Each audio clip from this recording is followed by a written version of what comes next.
Estamos aqui com o Mário Freitas.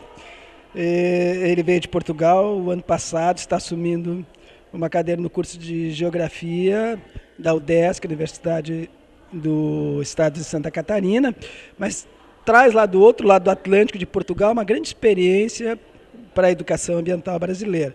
Mas nós nos conhecemos, Mário, no Ibero-Americano em Joinville, e lá nos chamou a atenção um texto que até tornou-se base de um projeto que a gente está desenvolvendo no CNPq, com os nossos alunos do mestrando, quando você trouxe para a discussão os conceitos de desenvolvimento sustentável e sustentabilidade, e você foi lá na etimologia daqueles termos.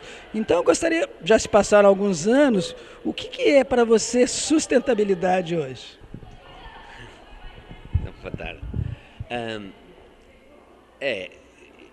Eu acho que a sustentabilidade inclui, como muitos autores se referem, inclui variadas componentes.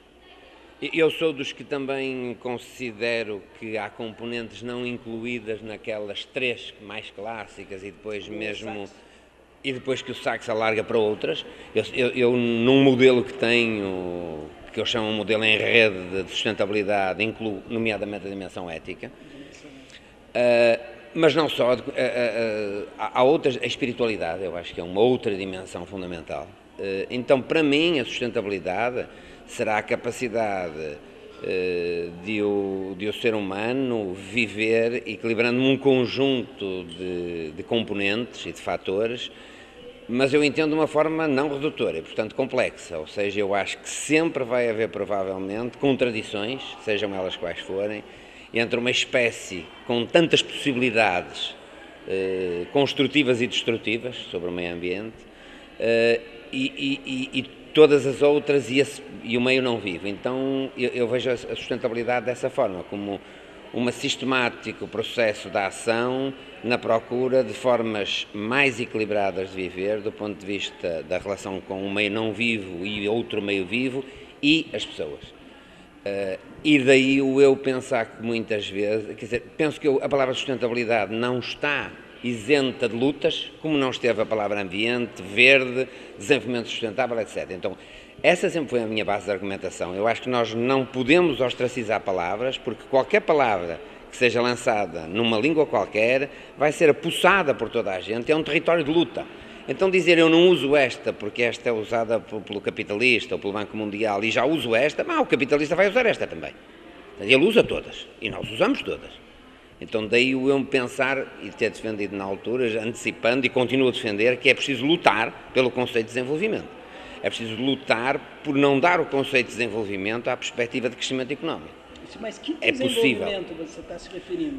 Muito mais naquele sentido do Veiga que falava. Que é possível pensar um desenvolvimento, e não só, o desenvolvimento no sentido do bem viver boliviano, desenvolvimento no sentido de crescimento harmónico da sociedade, crescimento eu não gosto porque só indica uma dimensão, econômica, será, ou nem só económica, mas seria a sociedade humana desenvolver-se significa viver melhor consigo e com os outros. Agora, eu reconheço que a palavra está contaminada, mas a palavra ambiente também, verde também, todas estão. Assim, então, agora, para mim hoje, mais do que a palavra, interessa o precisar o sentido que nós pretendemos, não é? Acho que é isso. E você vê eu perguntava tanto para a Raquel, do Ministério da Educação, como para o Claudson, do Ministério do Meio Ambiente, como é que eles conseguem, né, circular e se articular em dois ministérios em que esses dois termos, né, complexos, contraditórios, ambíguos, na maioria das vezes, dentro de um mesmo ministério, como é que eles conseguem conviver com essas ambiguidades, né? Parte dos ministérios ou dos ministros, às vezes, usando o desenvolvimento sustentável e sustentabilidade como sinônimos, né? Um deles até, inclusive, o Cláudio sugeriu, não, nós temos que formar e informar os nossos gestores, os nossos ministros, e até corrigir certas colocações do nosso presidente. Nesse tempo que você está no Brasil, como é que você consegue ver essas contradições aí? Eu acho que até não são contradições só do Brasil, são um pouco contradições gerais. Há outros países que têm essas Também contradições. tem essa... Mais uma vez, porque eu acho que, como o território de atuação, seja ele o de decisão política, de quem está em instâncias de decisão política, sejam os territórios de incidência política, as lutas dos movimentos sociais, das pessoas, das comunidades, para legitimar e para propor outras leituras, são movimentos onde as palavras aparecem e desaparecem, se cruzam e se misturam. Toda a nossa... Eu acho que crer que uma palavra tenha um sentido absolutamente exato em detrimento da outra é um vício da nossa formação científica ocidental no sentido mais pejorativo, reducionista, pseudo-objetivista, etc. É por isso que eu tenho lutado contra a exclusão das palavras. Eu acho que as palavras... Nós temos que lutar sistematicamente pelo significado das palavras. Então, eu não vejo muito mal que o cara fale de várias... Agora, acho importantíssima a definição do sentido, quer dizer, de repente... De que sustentabilidade... Exatamente, de repente tu podes ter duas pessoas usando o termo sustentabilidade com conceitos diferentes e uma usando o termo desenvolvimento sustentável e sustentabilidade com o mesmo sentido. Então, o que é que interessa mais? Para mim interessa o sentido, não é a palavra que está a ser usada. E essa tem sido um pouco a discussão. E já agora fez com uma questão que tem a ver com algumas coisas aí que a gente estava a discutir. O meu medo continua a ser que a educação ambiental é muito atraída por soluções sem saída. Foi a reciclagem, é o isto, pode ser o carbono zero. Quer dizer, se a educação ambiental perder a possibilidade e a eficácia como movimento educativo de discutir, num sentido mais amplo, a relação entre o homem e o seu ambiente e se amarrar simplesmente a slogans que orientam as pessoas, eu acho que corremos um sério risco. Quer dizer, aliás, já o estamos a correr, porque a gente outrora era contra a energia nuclear, agora há uns que são, outros não são. Bom, porquê? Porque, de repente, somos contra as barragens, em geral não somos contra as barragens, mas o argumento é que as barragens são muito limpas, em detrimento do carbono. Então, de repente, nós estamos numa armadilha colossal, que é a armadilha em que nós próprios nos metemos.